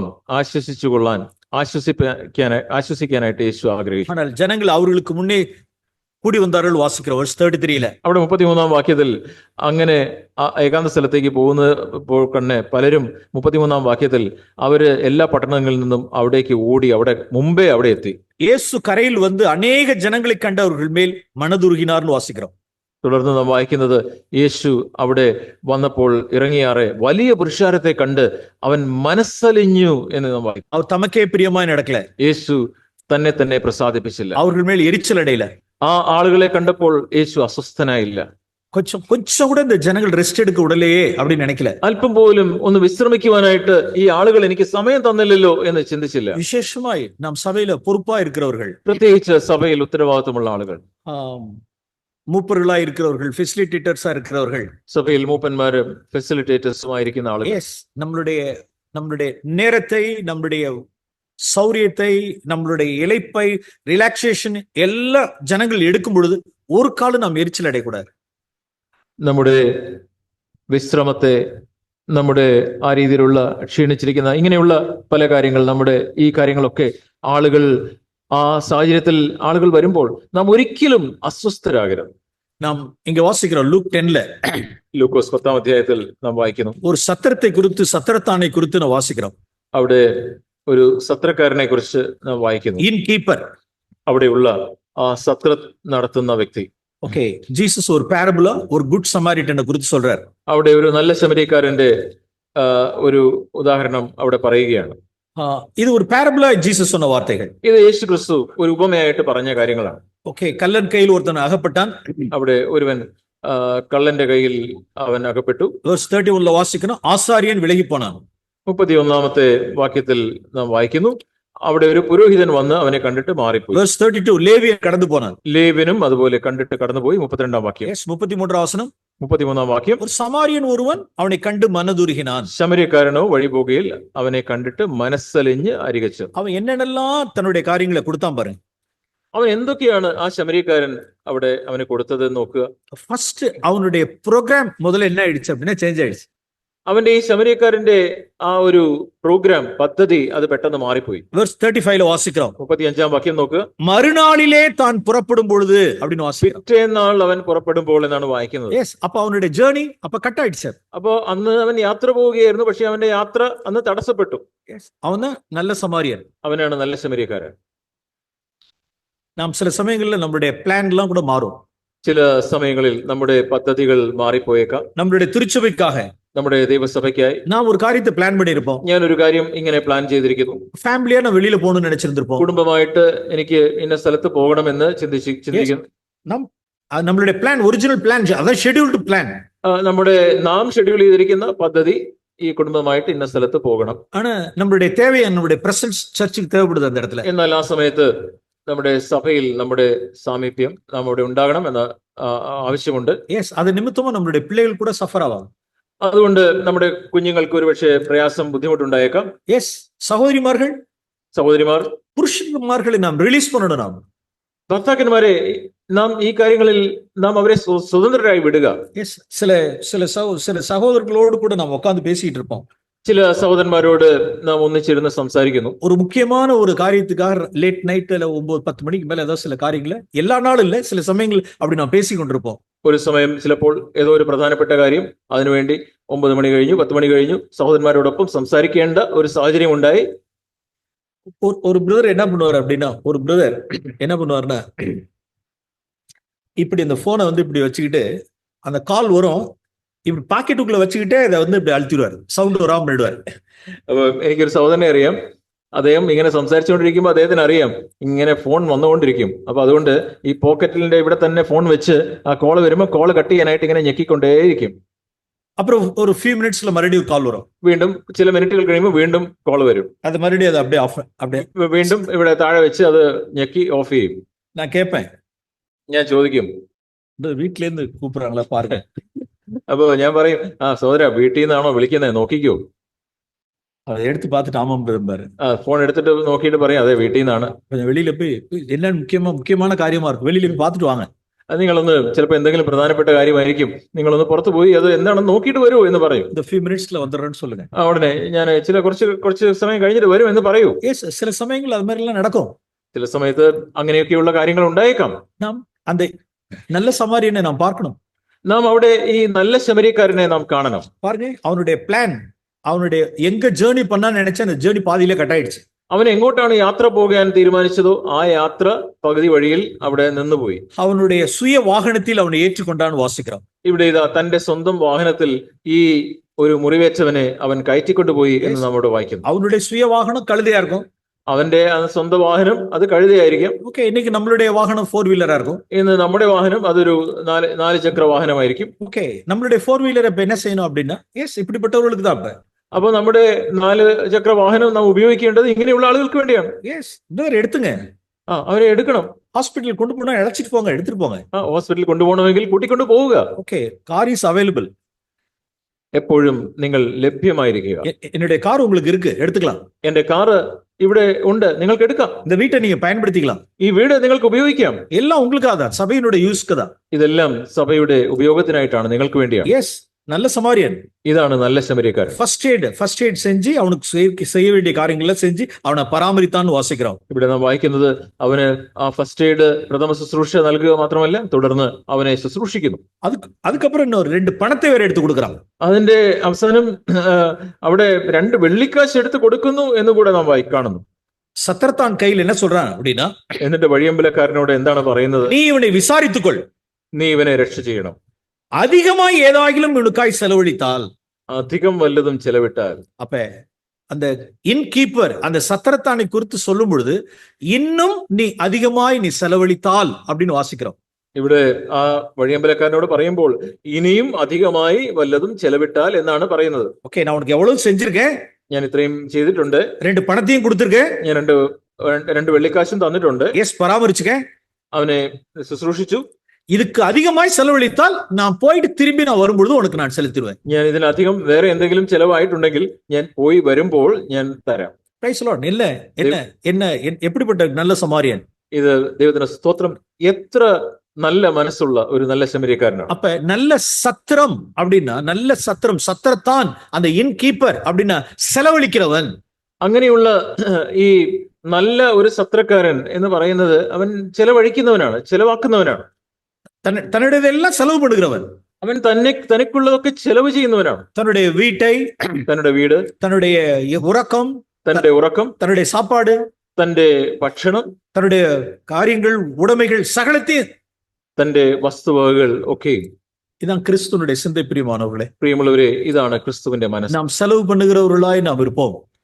നാം അപ്രകാരം നമ്മെ തന്നെ നാം ചിലവാക്കുന്നവരായി നമുക്കായിരിക്കാം. மார்க் சாப்டர் 2ல நாம் வாசிக்கிறோம். മർക്കോസ് 2-ാം അധ്യായം. ജീസസിനുடைய പെരുന്നാളിലെ തേണ്ട കാര്യങ്ങൾ. മർക്കോസ് 2-ാം അധ്യായം. യേശു മറ്റുള്ളവർക്കായിട്ട് മറ്റുള്ളവരുടെ ഗുണം അന്വേഷിച്ച കാര്യങ്ങളാണ് നാം ചിന്തിക്കുന്നത്. அவர் வீட்ல இருந்தார். യേശു கப்பர்நகூம்ல அவர் வீட்ல இருந்தார். ഇപ്പോൾ കഫർനഹൂമിൽ അവിടെ വീട്ടിൽ ഉണ്ട്. 4 பேர் திமிர்வாதக்காரனை சுமந்து கொண்டு அவரிடத்தில் வந்தார்கள். 4 ആൾ ഒരു പക്ഷപാതക്കാരനെ ചുമന്ന് യേശുവിന്റെ അടുക്കൽ കൊണ്ടുവരുന്നു. വേഴ്സ് 4ல വാസിக்கிறோம். 4-ാമത്തെ വാക്യം നോക്കുക. அவர் இருந்த வீட்டின் மேற்கூரையை பிரித்து திறப்பாக்கி கீழே இறக்கினார்கள். അവൻ ഇരുന്ന സ്ഥലത്തിന്റെ മേൽക്കൂര പൊളിച്ച് തുറന്നു. ജീസസ് ഒരു കാലം എരിച്ചൽ അടയില്ല. യേശുവിന് ഒരു അസ്വസ്ഥത ഉണ്ടായില്ല. ഇതാ മാനേഴ്സ് ആണ് കൂടെ കേൾക്കല. ഇത് വീട് പൊളിച്ചാണോ ഇറക്കുന്നത്, ഇതാണോ നിന്റെ മാനേഴ്സ് എന്ന് ചോദിച്ചില്ല. വാസൽ വഴിയാ വരണത് വിട്ട് ഇത് மாதிரி വീട്ടെ തിരപ്പാക്കിട്ട് വന്നിരിക്കീங்களேன்னு சொல்லிட்டு രനേസല കടിந்து കൊള്ളല. വാതില് തുറന്ന് വാതിൽ വഴി വരുന്നതിന് പകരം വീട് പൊളിച്ചിട്ടാണോ നീ ആളിനെ കൊണ്ടുവരുന്നത്? എല്ലാം அந்த பக்கம் இறங்குங்க, அந்த வழியில இறங்குங்க. എല്ലാരും അതിലൂടെ ഇറങ്ങി വാതിൽ വഴി വന്നാട്ടെ. മെയിൻ വഴിയാ വാങ്ങ, വാതിൽ വഴി വാ. Is this way? ഇതാണോ വഴി? ഇതാ മാനേഴ്സ്. അത് ഇതാണോ നിന്റെ മാനേഴ്സ്? അവരുടെ വിശ്വാസത്തെ കണ്ട് ആശ്ചര്യപ്പെട്ടാർ. യേശു ആ ആളുകളുടെ വിശ്വാസത്തെയാണ് യേശു കണ്ടത്. അപ്പൊ അവരുടെ വീട് എന്നാച്ചപ്പ, അപ്പൊ യേശുവിന്റെ വീടിന് എന്ത് സംഭവിച്ചു? അவ்வளவுதான், கொஞ்சம் யார் ரிப்பேர் எல்லாம் பண்ணல. അത് വീടിന് എന്ത് സംഭവിച്ചു? വീടെല്ലാം പൊളിച്ചു. ആരെങ്കിലും റിപ്പയർ ചെയ്തോ അറിയില്ല. அப்படியே போயிட்டாங்க. അവരെല്ലാം അങ്ങനെ പോയി. ജീസസ് കാർപെന്റർ തன்னுடைய ശിഷ്യர்களை വെച്ച് എല്ലാം കറക്റ്റ് பண்ணிருப்பார். യേശു തച്ചനാണല്ലോ, ആശാരിയാണല്ലോ. യേശുവിന് അറിയാം. യേശു തന്റെ ശിഷ്യന്മാരെയും കൂട്ടി അതൊക്കെ ശരിയാക്കിയിട്ടുണ്ടാവും. അപ്പ ഇതാ ക്രിസ്തുവിന്റെ ചിന്ത. ഇതാണ് ക്രിസ്തുവിന്റെ മനോഭാവം. തിരഞ്ഞെടുക്കാണവിലേ തന്നെ ക്രിസ്തുവിന്റെ ചിന്ത. മറ്റുള്ളവരുടെ ഗുണം അന്വേഷിച്ചുകൊണ്ടിരുന്ന മാത്യു 15ல വാസിக்கிறோம். മത്തായി 15-ാം അധ്യായം നോക്കുക. മാത്യു ചാപ്റ്റർ 15, മത്തായി 15-ാം അധ്യായം 21-ാം വചനത്തിൽ വാസിக்கிறோம். 21-ാമത്തെ വാക്യം. ഒരു പരിശുദ്ധ ആവിയാനവർ അവരെ പ്രോൺ பண்ணார். പരിശുദ്ധാത്മാവ് അവനെ ഇപ്രകാരം ഉദ്യമിപ്പിച്ചു. തീരു സീദോൻ പട്ടണങ്ങൾ ദിശകളിലേക്ക് പോനാർ. സോർ, സീദോൻ എന്ന പ്രദേശങ്ങളിലേക്ക് വാങ്ങിപ്പോയി. അங்கே ഒരു കാനാനിയ സ്ത്രീ അവരിടത്തിൽ വന്നാൽ, അവിടെ ഒരു കനാന്യ സ്ത്രീ അവന്റെ അടുക്കൽ വന്നു. അവളുടെ മകൾ പിശാസിനാൽ കൊടിയ വേദനപ്പെട്ടാൽ, തന്റെ മകൾക്ക് ഭൂതോദ്രവം കഠിനമായിരുന്നു എന്ന് നിലവിളിച്ച് പറഞ്ഞു. അവളെ സ്വസ്ഥമാക്കിനാർ. യേശു അവളെ ആശ്വസിപ്പിച്ചു. മറുപടി വാസിக்கிறோம். അവൾ 28-ാം വചനത്തിൽ വാസിக்கிறோം. അവിടെ 28-ാം വാക്യത്തിൽ നാം വായിക്കുന്നു. Please read. സ്ത്രീയെ, യേശു അവളോട്, സ്ത്രീയെ, നിന്റെ വിശ്വാസം വലിയത്, നിന്റെ ഇഷ്ടം പോലെ നിനക്ക് ഭവിക്കട്ടെ എന്ന് ഉത്തരം പറഞ്ഞു. യേശു അവിടം പുറപ്പെട്ടു മറുപടി ഗലീലയ പോയിട്ടാർ. ആ നാഴിക മുതൽ അവിടെ നിന്ന് 29-ാം വാക്യം, യേശു അവിടെ നിന്ന് യാത്രയായി തുടർന്ന് ഗലീലയ്ക്ക് പോയി. இந்த ஒரு கானானிய ஸ்திரீக்காக ஜீசஸ் அத்தனை கிலோமீட்டர் 70-80 கிலோமீட்டர்ஸ் டிராவல் பண்ணார். ഏകദേശം 70-80 കിലോമീറ്റർ ഈ കനാന്യ സ്ത്രീക്കായി യേശു യാത്ര ചെയ്തു വന്നു. പ്രിയമാനവர்களே, നാം ദേവ ആവിയാനവർക്ക് നാം അവൈലബിളാ இருக்கணும். പ്രിയമുള്ളവരെ, പരിശുദ്ധാത്മാവിന്, ദൈവത്തിന്റെ ആത്മാവിന് നാം നമ്മെ തന്നെ ലഭ്യമാക്കണം. இந்த കേരള മാநிலത്തിൽ ഈ കേരള സംസ്ഥാനത്ത് 200 കിലോമീറ്റർ 300 കിലോമീറ്റർ താണ്ടി ഒരു ഫാമിലി இருக்காங்கன்னு தெரியுது. 200-300 കിലോമീറ്റർ അപ്പുറത്ത് ഒരു കുടുംബമുണ്ട് എന്ന് നിങ്ങൾ മനസ്സിലാക്കുന്നു. நல்ல ஒரு மகிமையான இந்த சுவிசேஷத்தினுடைய ஒளிக்காக அவர்கள் வாஞ்சித்து வாழ்ந்து கொண்டிருக்கிறாங்க. ഈ ഒരു സുവിശേഷത്തിന്റെ മഹത്വത്തെ കണ്ട് അതിനായിട്ട് തീവ്രമായി ആഗ്രഹിക്കുന്ന ഒരു കുടുംബം. ஆனால் பக்கத்துல சபை கூடி வர்றதுக்கு யாரும் வாய்ப்பு இல்ல. അവിടെ അടുത്ത് സഭ കൂടി വരുവാനായിട്ട് അവസരങ്ങളില്ല. அந்த ஆத்மாவை நாம எப்படி போய் பார்க்கிறது? എങ്ങനെയാണ് നാം ആ ഒരു വ്യക്തിയെ, ആ കുടുംബത്തെ, ആ ആത്മാവിനെ പോയി കാണുന്നത്? தேவை உள்ளதான அந்த ஆத்மாவுக்கு ஆவியானவரே நீங்க நடத்துனீங்கன்னா என்ன அழைச்சிட்டு போங்க. ദൈവമേ, ആവശ്യത്തിലിരിക്കുന്ന ഈ ആത്മാവിന് അവർക്ക് സഹായിക്കുവാനായിട്ട് കർത്താവെ, ആവശ്യമെങ്കിൽ എന്നെ അങ്ങ് അവിടേക്ക് കൂട്ടിക്കൊണ്ടു പോകണമേ. அது 300 கிலோமீட்டர் இருந்தாலும் சரி, അത് 300 കിലോമീറ്റർ ആണെങ്കിലും സാരമില്ല. நான் ஒரு இடத்துல போய் சென்று அவர்களை விசாரிப்பேன். ഞാൻ അവരുടെ അടുക്കൽ ചെന്ന് അവരുടെ കാര്യങ്ങൾ അന്വേഷിക്കും. இந்த மகிமையான இந்த சுவிசேஷத்தினுடைய ஒளி அவர்கிட்ட பகிர்ந்து கொள்வேன். ഈ മഹത്വമുള്ള സുവിശേഷത്തിന്റെ ആ പ്രകാശം അവർക്ക് പങ്കുവെക്കണം. എനിക്ക് அவர்களை நான் ஸ்திரப்படுத்துவேன். അവരെ ഞാൻ ബലപ്പെടുത്തും. அந்த இடத்துல எப்படி ஒரு தேவ நாம மகிமைக்கென்று எப்படி அவர்களுக்கு உதவி செய்ய முடியுமோ நான் உதவி செய்யறதுக்கு என்ன நடத்துക ஆண்டவரே. ദൈവനാമ മഹത്വത്തിനായിട്ട് ഞാൻ അവിടെ എന്ത് ചെയ്യണമെങ്കിലും അതിനായിട്ട് കർത്താവെ ഞാൻ ലഭ്യമാണ്. എന്നെ അങ്ങ് നടത്തണമേ. இதான் கிறிஸ்துவினுடைய சிந்தை. ഇതാണ് ക്രിസ്തുവിന്റെ മനസ്സ്. கிறிஸ்து இப்படிதான் நடத்தப்பட்டார்.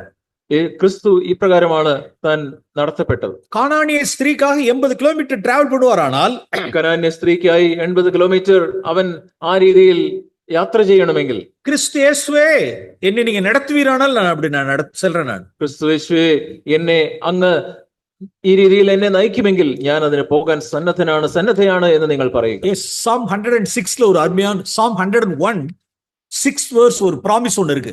സങ്കീർത്തനം 101 അതിന്റെ 6ാമത്തെ വാക്യത്തിൽ ഒരു മനോഹരമായ വാഗ്ദാനമുണ്ട്. Psalm 101 verse 6. സങ്കീർത്തനം 101 6ാമത്തെ വാക്യം. 6ാം വചനത്തിൽ വാസിക്കുന്നത്, ദേശത്തിൽ ഉണ്മയാனவர்கள் എന്നോട് വാസം பண்ணும்படி, ദേശത്തിലെ വിശ്വസ്തന്മാർ എന്നോട് കൂടെ വസിക്കേണ്ടതിന് என் கண்கள் அவர்கள் மேல் நோக்கமாயிருப்பதாக. എന്റെ ദൃഷ്ടി അവരുടെ മേൽ ഇരിക്കുന്നു. Praise the Lord. Very good verse. വളരെ നല്ല ഒരു വാക്യമാണ്. ദൈവത്തിന് സ്തോത്രം. பிரியமானவர்களே, நாம் தனித்து இருக்க வேண்டிய அவசியமே கிடையாது. ஒரு ஊர்ல, പ്രിയമുള്ളവരെ, ഒരു സ്ഥലത്ത്, ഒരു ഗ്രാമത്തിൽ ഞാൻ തനിയെ ആയിരിക്കേണ്ട ആവശ്യമില്ല. இந்த தேசம், இந்த கேரள மாநிலத்தில், ഈ കേരള സംസ്ഥാനത്ത് உண்மையானவர்கள் எங்களோடு கூட ஐக்கியப்படும்படி என் கண்கள் அவர்கள் மேல் நோக்கமாயிருப்பதாக.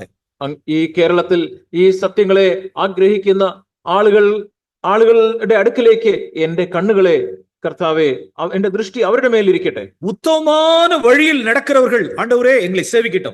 കർത്താവെ, വിശ്വസ്തന്മാർ അവരെ ഞാൻ സേവിക്കട്ടെ. Wonderful promise. അത് വളരെ നല്ല ഒരു വാഗ്ദത്തമാണ്. ഇത് എപ്പോ இந்த வாக்குத்தத்தம் நிறைவேறும்? എപ്പോഴാണ് ഈ വാഗ്ദത്തം നിറവേറുക? அதுக்கு முன்னால எவ்வளவு வசனங்கள் முன்ன பின்னெல்லாம் இருக்கு. അതിന്റെ മുമ്പും പിന്നുമൊക്കെ പല വാക്യങ്ങളുണ്ട്. നാം 2ാം വചനത്തിൽ വാസിக்கிறோம். അവിടെ 2ാമത്തെ വാക്യത്തിൽ, എൻ വീട്ടിൽ ഞാൻ ഉത്തമമായി നടന്നു കൊള്ളുവേൻ, ഞാൻ എന്റെ വീട്ടിൽ നിഷ്കളങ്ക ഹൃദയത്തോടെ പെരുമാറും. 3ാം വചനം, 3ാമത്തെ വാക്യം, தீங்கான காரியத்தை என் கண்முன் வைக்க மாட்டேன். ഒരു നീച കാര്യം എന്റെ കണ്ണിന്റെ മുമ്പിൽ വെക്കുകയില്ല. verse 5ல வாசிக்கிறோம். 5ാമത്തെ വാക്യം, அவதூறு பண்ண மாட்டேன். കൂട്ടുകാരനെ കുറിച്ച് ഏഷണി പറയുകയില്ല. மேட்டிமை கண்ணன் பெருநெஞ்சு என்னிடத்தில் இருக்காது. ഉന്നത ഭാവവും നികള ഹൃദയവും എന്നിൽ ഉണ്ടാവുകയില്ല. verse 7, கபடு செய்ய மாட்டேன். ഞാൻ വഞ്ചന ചെയ്യുകയില്ല. நான் பொய் சொல்ல மாட்டேன். ഞാൻ 7ാം വാക്യം, പോഷ്ക്ക് പറയുകയില്ല. இந்த வாழ்க்கை நான் வாழ்ந்திருப்போம். ഈ രീതിയിലുള്ള ഒരു ജീവിതം നാം ജീവിക്കുമ്പോൾ பொய் சொல்லாதவர்களாய், கபடம் இல்லாதவர்களாய், பெருநெஞ்சு இல்லாதவர்களாய், அவதூறு செய்யாதவர்களாய், தீங்கு இல்லாதவர்களாய் நம்மளுடைய வாழ்க்கையில் நாம் இருப்போமானால் கர்த்தர் நிச்சயமாய் இந்த தேசத்தில், கேரள மாநிலத்தில் உண்மையுள்ளவர்களை நம்மளுடைய கண்கள் நோக்கும். പോഷ്ക്ക് പറയാതെ, വഞ്ചിക്കാതെ, നിഷ്കളങ്ക മാർഗത്തിൽ നടക്കുമ്പോൾ, ഉന്നത ഭാവവും നികള ഹൃദയവും ഇല്ലാതിരിക്കുമ്പോൾ, കൂട്ടുകാരനെ കുറിച്ച് ഏഷണി പറയാതിരിക്കുമ്പോൾ, അങ്ങനെ ഉള്ള ഒരു വ്യക്തിയെ ഞാൻ ജീവിക്കുമ്പോൾ, ഈ സംസ്ഥാനത്ത് ആവശ്യത്തിലിരിക്കുന്ന താല്പര്യമുള്ള ഒരു വ്യക്തിയുടെ അടുക്കിലേക്ക് എന്റെ കണ്ണുകളെ കർത്താവ് അങ്ങോട്ട് കൊണ്ടുപോകും. എന്നെ അവിടേക്ക് കൊണ്ടുപോകും. എന്നെ അവിടേക്ക് നയിക്കും. ஒண்ணு அவர்கள் எங்களிடத்தில் வரட்டும். ഒന്നുകിൽ ആ വ്യക്തികൾ ഞങ്ങളുടെ അടുക്കിലേക്ക് വരും, அல்லது என்ன ஆண்டவரே அங்க கொண்டு போங்க. അല്ലെങ്കിൽ ദൈവമേ, கர்த்தாவே என்னை அவருடைய அடுக்கிലേക്ക് അങ്ങ് നയിക്കണമേ. பிரியமானவர்களே, இந்த டிசைர் யாருக்கு இருக்கணும்? எல்டர்ஸ், ஃபெசிலிட்டேட்டர்ஸ் மட்டும் இல்ல, இந்த ஹால்ல உள்ள ஒவ்வொருவருக்கும் இந்த டிசைர் இருக்கணும். ഈ ഒരു ആഗ്രഹം ഉണ്ടായിരിക്കേണ്ടത് ഇവിടെയുള്ള എൽഡേഴ്സിനും ഫെസിലിറ്റേറ്റേഴ്സിനും മാത്രമല്ല, ഈ ഹാളിലുള്ള എല്ലാവർക്കും ഈ ഒരു ആഗ്രഹം ഉണ്ടായിരിക്കണം. இந்த காஸ்பல் என்னோட இருக்க கூடாது ஆண்டவரே. ഈ സുവിശേഷം എന്നിൽ മാത്രം ഒതുങ്ങി നിൽക്കരുത് കർത്താവേ. இந்த காஸ்பல் என்னோடு கூட இருக்கிறவர்களுக்கு போகணும். കർത്താവേ, എന്നോടൊപ്പം ഉള്ളവർക്ക് ഈ സുവിശേഷം അത് പകരണപ്പെടണം. நீங்க யாருக்கு இந்த காஸ்பலை கொண்டு போகணும்னு நடத்துறீங்களோ, ஐ எம் அவைலபிள் லார்ட். കർത്താവെ, ആർക്ക് ഈ സുവിശേഷം എന്നിലൂടെ എത്തിക്കണമെങ്കിലും ഞാൻ അതിനായിട്ട് എന്നെ തന്നെ ലഭ്യമാക്കുന്നു. நான் எனக்கானவையிலே தேடிக்கொண்டிருக்க வேண்டாம். ഞാൻ എന്റെ സ്വന്തം കാര്യങ്ങൾ മാത്രം അന്വേഷിച്ചുകൊണ്ടിരിക്കേണ്ട. நான் ஒரு சகோதரனை அறிவேன். എനിക്കൊരു സഹോദരനെ അറിയാം. அவர் சர்ச்சுக்கு வரும்பொழுது எப்படி வருவார் அப்படின்னா, അദ്ദേഹം സഭയിൽ വരുമ്പോൾ ഇപ്രകാരമാണ് അദ്ദേഹം വരിക. அவர்கிட்ட கார் இருக்கு. அவர்கிட்ட അദ്ദേഹത്തിന് ഒരു കാറുണ്ട്. அந்த கார்ல வந்து ஒரு 7 சீட்டர் நினைக்கிறேன். അതൊരു 7 സീറ്റുള്ള കാറാണ്. தான் ஹஸ்பண்ட் ஒய்ஃப் ஒரு கையில ஒரு குழந்தை. തന്റെ ഭാര്യ, ഭർത്താവ്, ഒരു കുഞ്ഞും അവർക്കുണ്ട്. அவர் மதுரை சர்ச் நம்ம ஃபெலோஷிப் சர்ச் ஜனங்களை கூட்டிட்டு வரும்பொழுது, മധുരയിലുള്ള സഭയിലേക്ക് വിശ്വാസികളെ കൂട്ടിക്കൊണ്ട് വരുമ്പോൾ, அவர் இருக்கிற பிளேஸ், இந்த பிளேஸ்ல இருந்து இப்படி மதுரைக்கு போகணும் அப்படின்னா, അദ്ദേഹം താമസിക്കുന്ന സ്ഥലത്ത് നിന്ന് നേരെ മധുരയ്ക്കാണ് അദ്ദേഹത്തിന് പോകേണ്ടതെങ്കിൽ, அவர் நேரா எங்க போவார்னா இப்படி ஒரு ஊருக்கு போவார். അദ്ദേഹം അവിടെ നിന്ന് താൻ താമസിക്കുന്ന സ്ഥലത്ത് നിന്ന് നേരെ ഇങ്ങോട്ടുള്ള ഒരു ഗ്രാമത്തിലേക്ക് പോകും. அதுல ஒரு 2-3 ஒரு ஃபேமிலி உள்ளார கூட்டுக்குவார். അവിടെ ഉള്ള ഒരു 1-2 കുടുംബത്തെ അദ്ദേഹം ഈ കാറിൽ കയറ്റും. அப்புறம் இந்த ஊருக்கு வருவார்.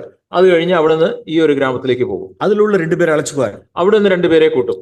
பிறனுக்கானவைகளை தேடுற சிந்தை. പ്രിയമുള്ളവരെ, മറ്റുള്ളവരുടെ ഗുണം അന്വേഷിക്കുന്ന മനോഭാവം. இந்த கார் எப்படி போலாம்? இங்க இருந்து இப்படி ஸ்ட்ரைட்டா மதுரைக்கு போலாம். ഈ കാറിന് ഇവിടെ നിന്ന് നേരെ മധുരയ്ക്ക് പോകാം. அந்த கார் எப்படி போகணும்? எப்படி போகும்?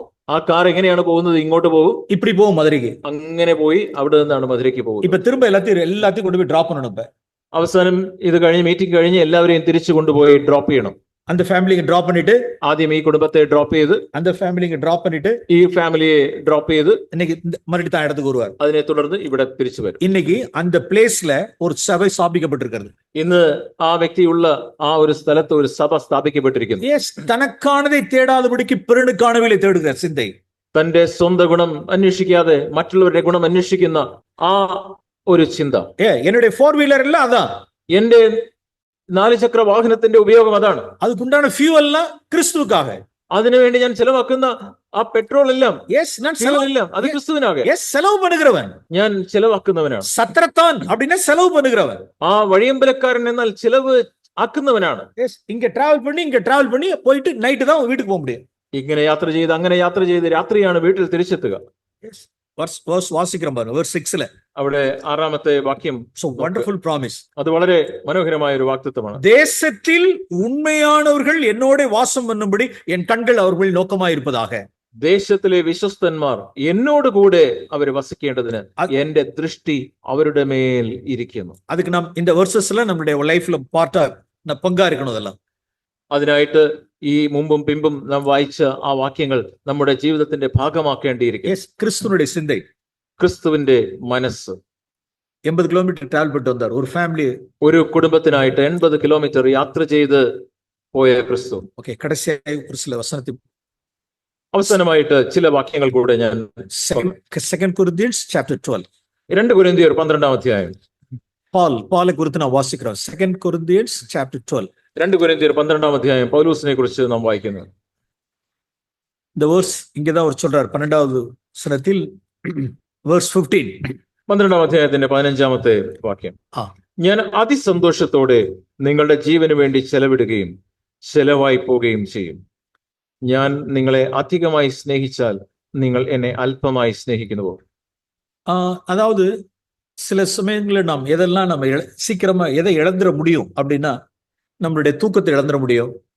ചില സമയങ്ങളിൽ നമുക്ക് കുറച്ചുകൂടെ എളുപ്പത്തിൽ നമ്മുടെ ഉറക്കത്തെ ചിലപ്പോൾ വേണ്ട എന്ന് വെക്കാൻ കഴിയും. நம்மளுடைய சாப்பாட்டை சாக்ரிஃபைஸ் பண்ண முடியும். നമ്മുടെ ഭക്ഷണം ഒക്കെ എന്നാൽ വേണ്ട എന്ന് വെക്കാം. நம்மளுடைய இளைப்பாறுதலை ரிலாக்ஸ் பண்ற நேரத்தை சாக்ரிஃபைஸ் பண்ண முடியும். നമ്മുടെ വിശ്രമ നേരത്തെ ചിലപ്പോൾ നമുക്ക് ഒഴിവാക്കുവാനായിട്ട് കഴിയും. நம்மளுடைய உடைமைகளை நாம் சாக்ரிஃபைஸ் பண்ண முடியும். അല്ലെങ്കിൽ നമ്മുടെ വസ്തുവകകൾ നാം വേണ്ട എന്ന് വെക്കുന്നു. நம்மளுடைய മണി, വീട്, വാഹനം എല്ലാத்தையும் ഇളக்கலாம். നമ്മുടെ പണം, നമ്മുടെ വീട്, ഇതൊക്കെ വാഹനം, ഇതൊക്കെ നമുക്ക് ചിലപ്പോൾ വിട്ടുകളയാനായിട്ട് പറ്റും, വേണ്ട എന്ന് വെക്കാനായിട്ട് കഴിയും. എല്ലാവർക്കും മേലാக നമ്മുടെ ഈഗോവെ செலவு பண்ணணும். എന്നാൽ ഇതിനെല്ലാം മുകളിലായിട്ട് നമ്മുടെ ആ ഈഗോ, നമ്മുടെ ഞാൻ എന്ന ഭാവത്തെ ഞാൻ വിട്ടുകളയണം. നമ്മളുடைய நேம், ஃபேம், நம்மளுடைய டிக்னிட்டி எல்லாத்தையும் இழக்கணும். നമ്മുടെ പേര്, നമ്മുടെ പുകഴ്ച, നമ്മുടെ മാന്യത, ഇതിനെയൊക്കെ വിട്ടുകളയാനായിട്ട് തയ്യാറാവണം. അതെയും നാം செலவு കണക്കിൽ വെക്കണം. അതിനെയും ഞാൻ ചെലവാക്കുവാനായിട്ട് തയ്യാറാവണം. ക്രിസ്തു അതേ ചെലവ് பண்ணார்.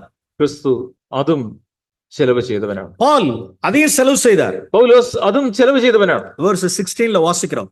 16ാമത്തെ വാക്യം இந்த verse இந்த 15 verse 16 நாம் சேர்த்து நாம் தியானிக்கலாம். 15ഉം 16ഉം വാക്യങ്ങൾ നാം ചേർത്ത് നാം ധ്യാനിക്കണം. பாலை குறித்து அவங்க என்ன சொல்லிட்டாங்க அப்படின்னா, പൗലോസിനെ കുറിച്ച് അവരൊക്കെ എന്താണ് പറഞ്ഞിരുന്നത്? അവിടെയുള്ള ആളുകൾ ரொம்ப, அதாவது பால் என்ன செஞ்சார் அப்படின்னா, யார்ட்டையும் 18 மாசம் கொரிந்து பட்டணத்துல இருந்தார்.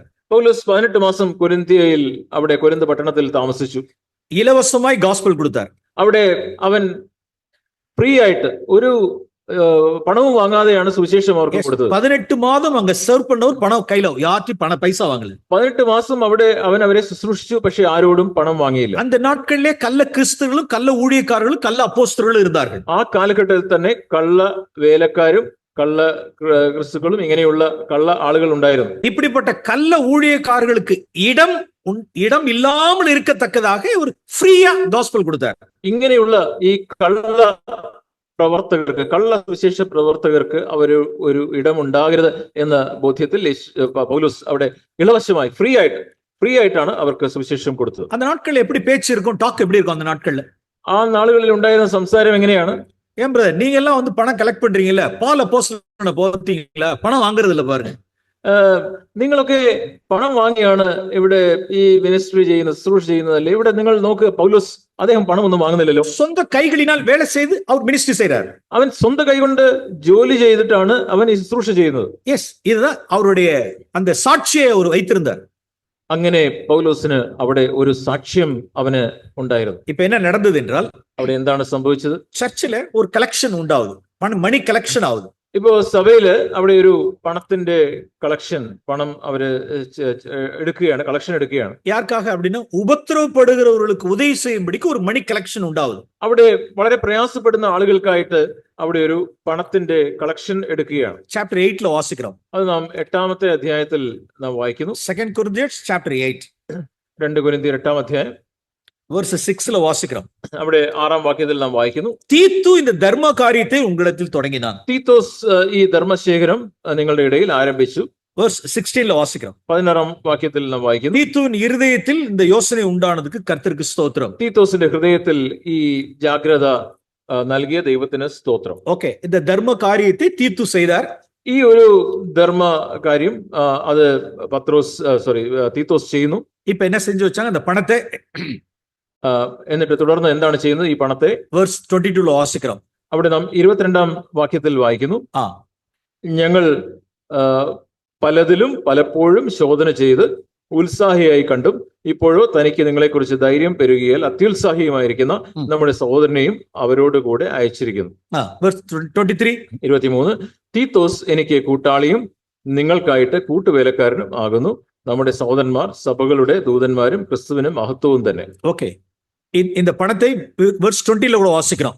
ഇവിടെ 20ാം വാക്യത്തിലും നാം വായിക്കുന്നു, இந்த மிகுதியான தர்ம பணத்தை குறித்து ஒருவனும் எங்களை குற்றப்படுத்தாதபடிக்கு நாங்கள் எச்சரிக்கையா இருக்கோம்னு சொன்னார். ഈ ധർമ്മശേഖര കാര്യത്തിൽ ആരും ഞങ്ങളെ അപവാദം പറയാതിരിക്കാൻ ഞങ്ങൾ വളരെ സൂക്ഷിക്കുന്നു. இவர் அவ்வளவு தூரத்துக்கு தன்னை டிஃபெண்ட் பண்ணி சொல்றார். പൗലോസ് അത്രത്തോളം തന്നെ ഇവിടെ ഈ രീതിയിൽ തന്റെ കാര്യങ്ങളെ കുറിച്ച് ഇവിടെ പ്രസ്താവിക്കുകയാണ്. ஆனால் பாலை குறித்து என்ன சொல்லிட்டாங்க அப்படின்னா, എന്നാൽ ഇങ്ങനെയുള്ള പൗലോസിനെ കുറിച്ച് ഇവരെന്താണ് പറയുന്നത്? 2 Corinthians chapter 12 verse 16, അവിടെ 12ാം അധ്യായത്തിന്റെ 16ാം വാക്യത്തിൽ അവരെന്താണ് ഈ പൗലോസിനെ കുറിച്ച് പറഞ്ഞത്? அதாவது என்ன சொன்னாங்க அப்படின்னா, நான் கலோக்கியலா சொல்றேன். ഞാൻ വളരെ സാധാരണ ഭാഷയിൽ അവരെന്താണ് പറഞ്ഞതെന്ന് ഞാൻ പറയാം. பால் ரொம்ப தந்திரசாலிங்க. ഈ പൗലോസ് ഉണ്ടല്ലോ, അവൻ വളരെ തന്ത്രശാലിയാണ്. யார்ட்டையும் நான் பணம் வாங்க மாட்டேன்னு சொல்லிட்டே இருந்தார். ആരോടും ഞാൻ പണം വാങ്ങില്ല എന്ന് പറഞ്ഞവനാണ്. நான் இலவசமா காஸ்பல் கொடுக்கிறேன்னு சொன்னார். ഞാൻ ആരോടും പണം വാങ്ങാതെയാണ് ആൾക്കാർക്ക് സുവിശേഷം കൊടുക്കുന്നത് എന്ന് പറഞ്ഞവനാണ്. நான் டென்ட் மேக்கர், நான் சொந்த கைகளினால் நான் வேலை செய்யறேன்னு சொல்லிட்டு இருக்காரு. ഞാൻ സ്വന്തം കൈ കൊണ്ട് അധ്വാനിച്ച് ഞാൻ കൂടാരപ്പണി ചെയ്താണ് ജീവിക്കുന്നതെന്നൊക്കെയാണ് അവൻ പറയുന്നത്. ஆனா ரொம்ப நேக்கா, ரொம்ப தந்திரசாலியா என்ன செஞ்சிட்டாருன்னா, மணி கலெக்ஷன் பண்ணி தர்ம பணத்தை கலெக்ஷன் பண்ணி பாக்கெட்ல எடுத்து போட்டுக்கிட்டார். എന്നാൽ അവൻ വളരെ തന്ത്രശാലിയായിട്ട് ഉപായിയായിട്ട് അവൻ ഒരു കൗശലക്കാരനായി ഈ ധർമ്മശേഖരം ചെയ്ത് പണം പോക്കറ്റിലാക്കിയിട്ടുണ്ട്. See, that is 16. അതാണ് 16ാമത്തെ വാക്യം. ഉപായം ഉള്ളവനായിരുന്നു തന്ത്രമായി ഉങ്ങളെ நான் வந்து പിടിച്ചിട്ടேன். എങ്കിലും ഉപായിയാകിയാൽ കൗശലം കൊണ്ട് നിങ്ങളെ കൈവശമാക്കി എന്ന് നിങ്ങൾ പറയുമായിരിക്കും. பால் மேல எப்படிப்பட்ட குற்றச்சாட்டு வச்சாங்க பாத்தீங்க.